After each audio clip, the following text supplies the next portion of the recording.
achar, né? Texto-chave, que faz parte da tradição.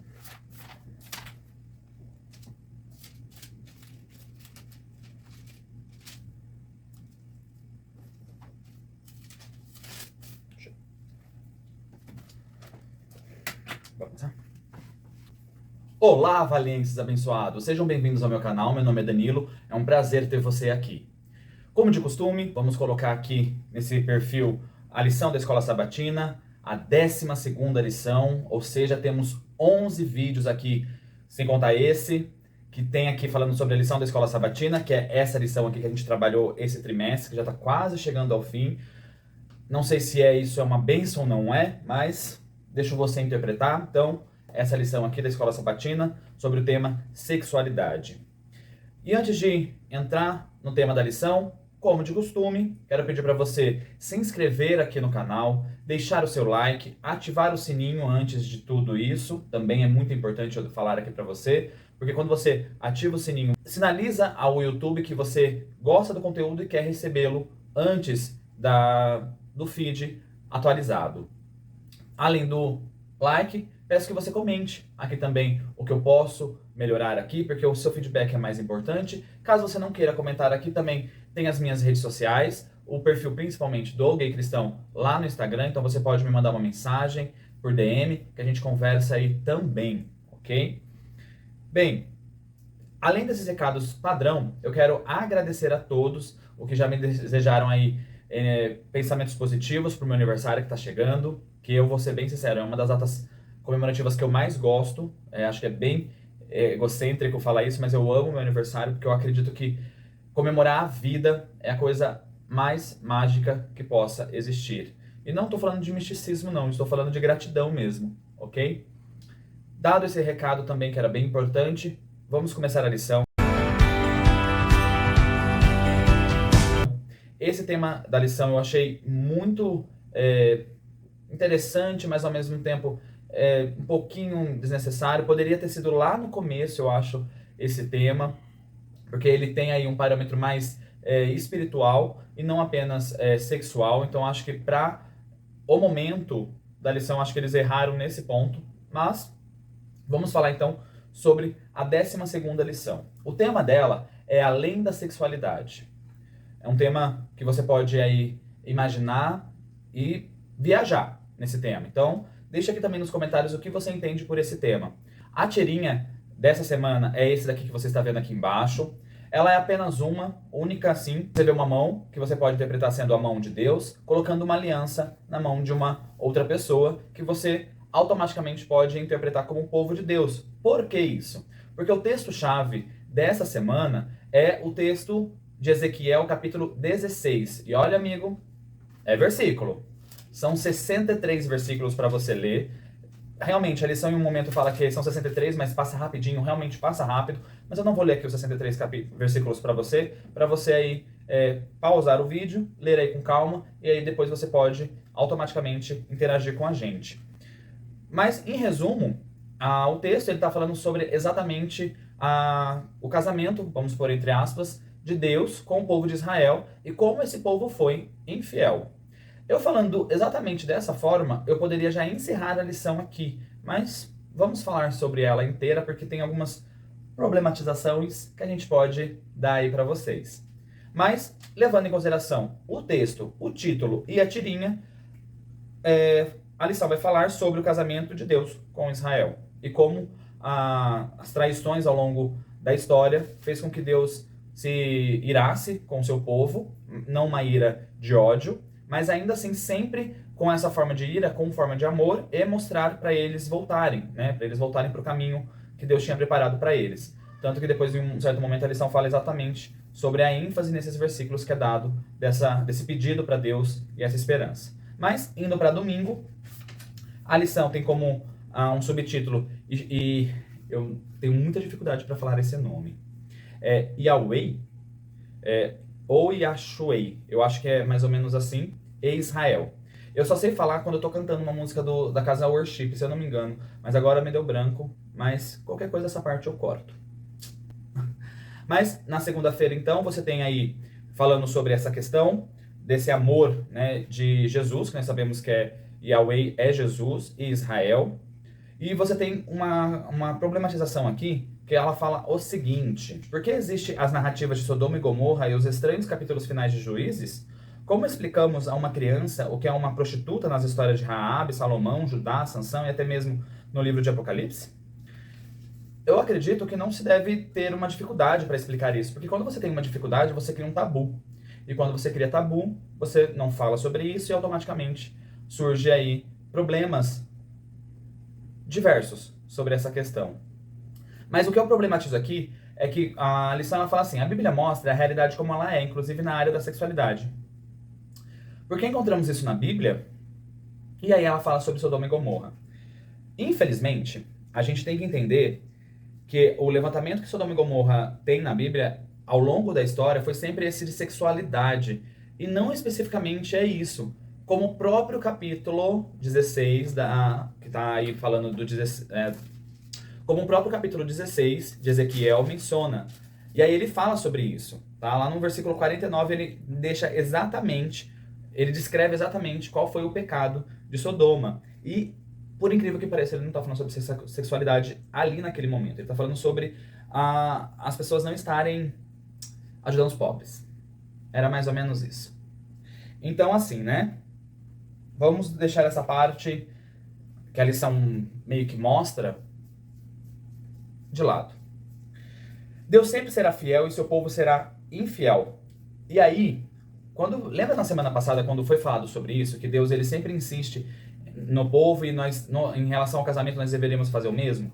Porque o povo aqui ele está sendo um adúltero, né? Ele está se prostituindo, no texto fala isso. Então, automaticamente, quando isso acontece em um relacionamento, podemos sim problematizar. A vítima, né, que foi traída, ela não é obrigatoriamente não é necessário obrigatoriamente essa pessoa, né, perdoar. Então você tem que ter muito essa questão aí levantada e sinalizada. E infelizmente, quando a lição levanta isso, parece que você sempre tem que estar perdoando a pessoa que fez traição.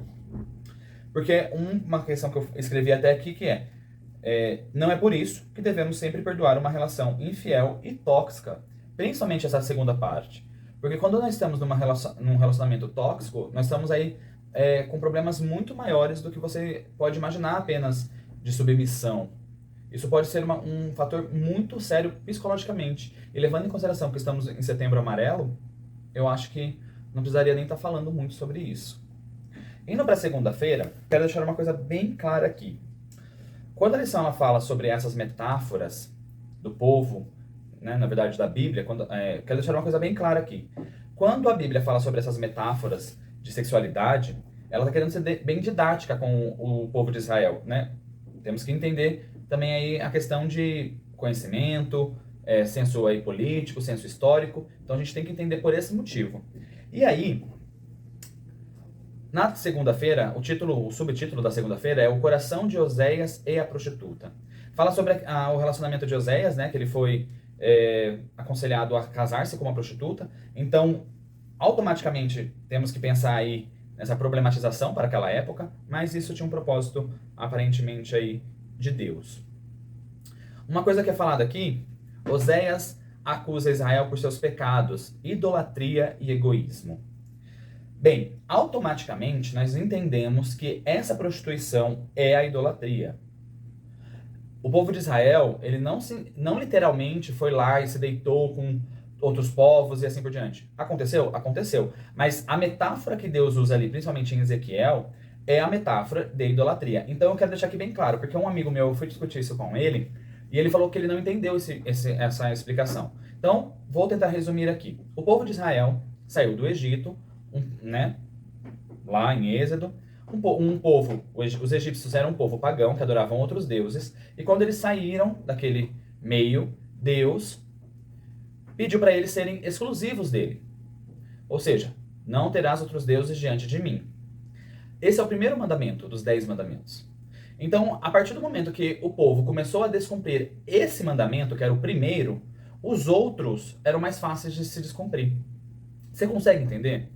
Não terás outros deuses diante de mim.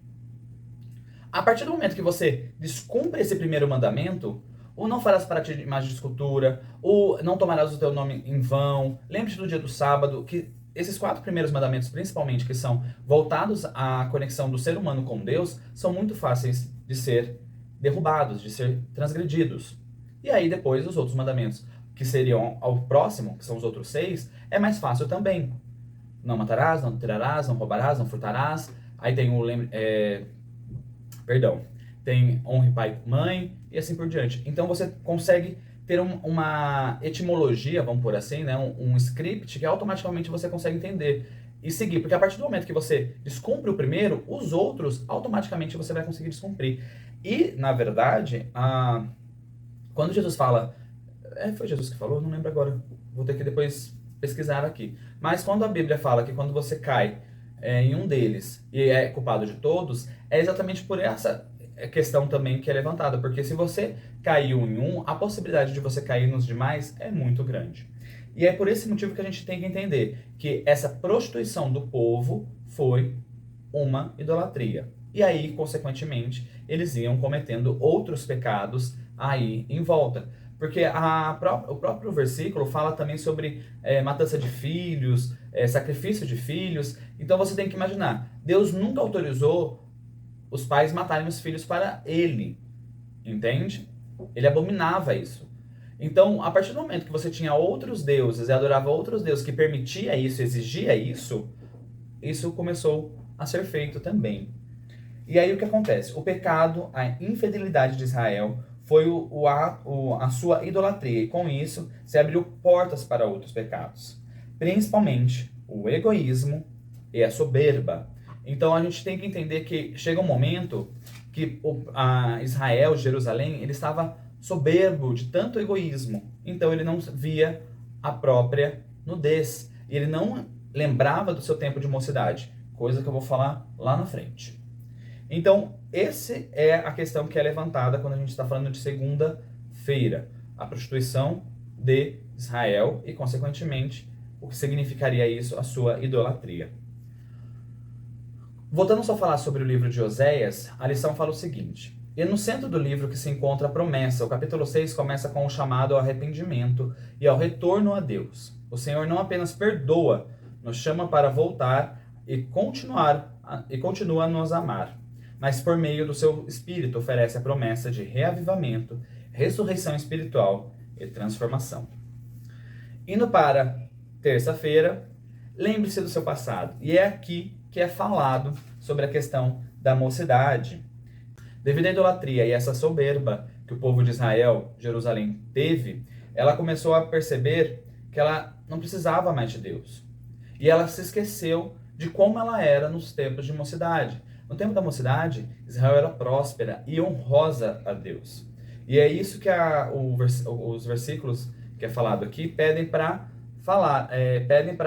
Jerusalém se voltar a lembrar. No versículo 22 e no versículo 43. Embora ela estivesse destinado a morrer de maneira terrível e destruída como um bebê, Deus a salvou, cuidou dela, amou-a, casou-se com ela e tornou-a rica e famosa. No entanto, o grande pecado destacado no capítulo é que ela não se lembrava dos dias de sua mocidade. Então, ainda assim, um pecado que é bem destacado aqui nesse capítulo não é nem a prostituição, não é nem a idolatria que Israel fez, mas sim o fato dela ser soberba, de ela ignorar Deus, esquecer totalmente de Deus, porque foi Deus que guiou aquele povo exatamente para o alto dos seus momentos, né, na terra, e ela estava esquecendo disso, e automaticamente por esse motivo que estava esquecendo, se voltou-se contra Deus, começou a adorar outros deuses e automaticamente começou a realizar outros pecados. Aí, eu vou fazer um link aqui com vocês na quarta-feira, porque a palavra de quarta-feira é prostituição. E aí você pode colocar aqui nos comentários o que você entende por essa palavra. Mas a lição, ela fala uma coisa que eu quero problematizar, e eu não falo problematizar, eu não concordo. Por quê? Vou falar para você. Deus usa a relação mais íntima entre os humanos, o casamento e o sexo, e a quebra dela, adultério e prostituição, para, respectivamente, ilustrar seu amor pela humanidade e a dor que ele sente quando seu povo o abandona em busca de amantes. Aí o que a lição afirma? O próprio fato de Deus usar conceitos como casamento, fidelidade, sexualidade e etc., mostra quão importantes e especiais eles são aos olhos de Deus. E eu não concordo com isso. Não é porque Deus usa essas metáforas que ele está deixando claro que é importante para ele. Veja bem, a lição, ela explica a união do povo de Israel e Deus, e a sua falta de fidelidade. Não é por causa desse motivo que eu tenho que perdoar, como já reafirmei aqui, uma traição, porque Deus perdoou sempre o povo de Israel. Então eu não posso levar isso ao pé da letra. Isso que o capítulo 16 de Ezequiel menciona é uma metáfora.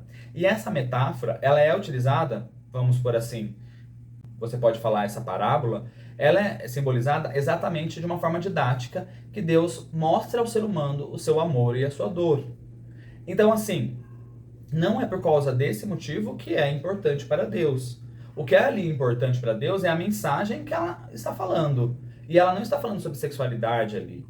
Como você pode lembrar do título, é além da sexualidade. Então, esse capítulo não está falando sobre sexualidade, ele está falando sobre exatamente os pecados de Sodoma, o pecado de Israel, os pecados de Samaria, o pecado que o povo todo ali fez e se contaminou.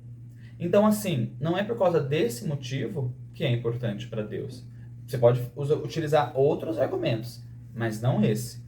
Você deve utilizar o argumento porque ele criou e ele sabe qual é o melhor para nós. Mas você falar com essa desculpa, me desculpa, eu não consigo concordar.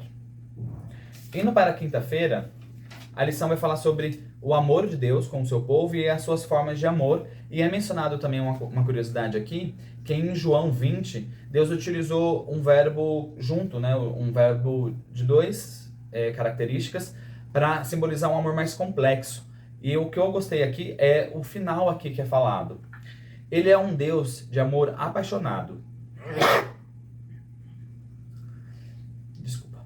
Ele é um Deus de amor apaixonado. Ele fará tudo pelo seu povo, incluindo o maior ato dramático do universo, estando disposto a ir para a morte e morte de cruz. Então, quando a lição fala sobre essa questão de amor, nós devemos pensar sempre nessa questão de sacrifícios, de se doar ao outro e, acima de tudo, se encher do outro.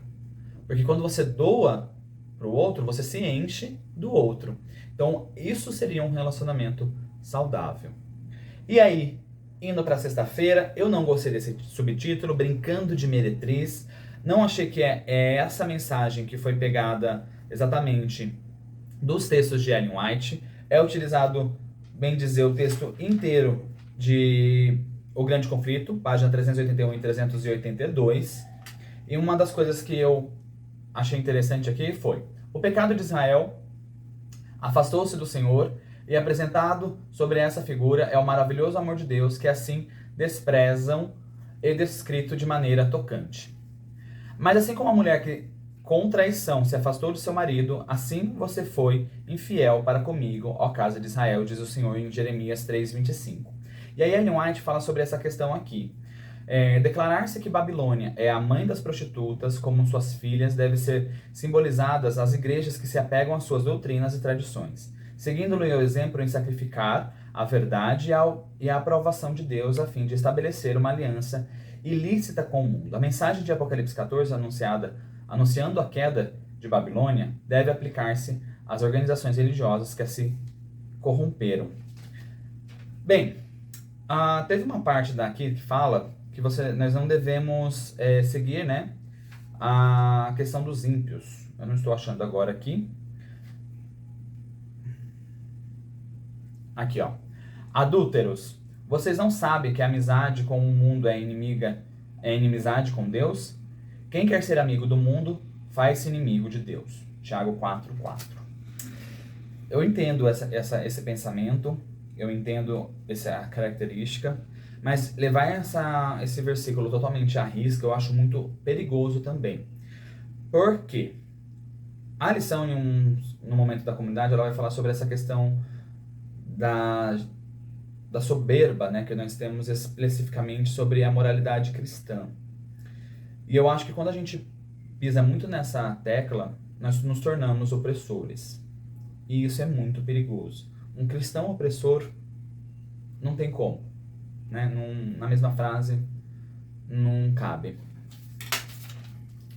No final aqui do texto, Deus é a verdade e sua bênção está com elas. Fala sobre a questão de os povos que são de Deus, né, as pessoas que são seguidoras de Cristo verdadeiramente, e mesmo estando em outras religiões que nós consideramos até mesmo um pouco com doutrinas distorcidas, eles são ainda abençoados por Deus porque a verdade está nele, mesmo eles seguindo essas doutrinas que são consideradas duvidosas.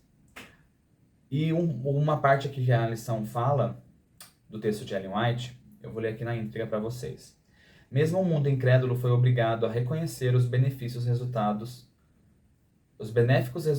que se seguiam a aceitar são dos princípios do Evangelho. Eu discordo um pouquinho disso, tá, tia Ellen? Porque os governos que seguiram sobre esse preceito cristão são totalmente opressores. A sua fama correu entre as nações por causa de sua beleza, pois você era perfeita por causa do meu esplendor que eu tinha posto sobre você, diz ao Senhor Deus, em Ezequiel 16:14. Aí ela menciona um paramento assim: caíram, porém, pelo mesmo desejo que foi a maldição e ruína de Israel, o desejo de imitar as práticas dos ímpios e buscar-lhes a amizade. Mas você confiou em sua beleza e a sua fama fez com que você se prostituísse, e você se ofereceu a todos os que passaram para ser deles. Ezequiel 16:15. E aí, quando o Ellen White fala sobre essa questão, eu entendo perfeitamente que ela está falando sobre a corrupção de Israel, e nós podemos colocar elas para os dias de hoje. O povo adventista me critica exatamente por isso. Eles me criticam que eu estou tentando fazer amizade com o mundo. E estou corrompendo esses ensinamentos. Eu quero deixar aqui bem claro que não. Eu entendo perfeitamente que há necessidade de cada ser humano para o Evangelho. E o Evangelho vai ser atingido em todo esse planeta de formas diferentes. Então, assim, eu entendo que a necessidade que o meu ser, a necessidade da minha comunidade LGBTQIA+, tem para receber o Evangelho é uma. E ela não é opressora. Então, por esse motivo que eu falo, não ao opressor. Indo para a comunidade, eu fiz algumas anotações mais na lição, porque eu gostei bastante. Olha, Diego Barros, essa é a 5ª vez que a gente concorda. Então, das 12, 5 já é alguma coisa, né?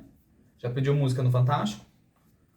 Enfim, ele vai falar sobre moralismo e imoralidade. E aí ele fala essa questão, né? Ele fala que Jesus, lá em Mateus 21, fala que as prostitutas estavam entrando no céu ao invés dos próprios sacerdotes. E aí a lição já fala assim, né? Essa seria uma legitimação da prostituição como algo compatível com a vontade de Deus? É claro que não. Isso é óbvio. A lição não precisaria nem estar falando isso.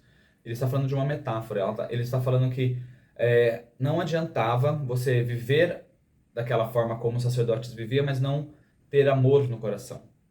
E mesmo as prostitutas fazendo aquilo que elas faziam com sua responsabilidade e conhecimento, e ainda assim ajudavam os próximos.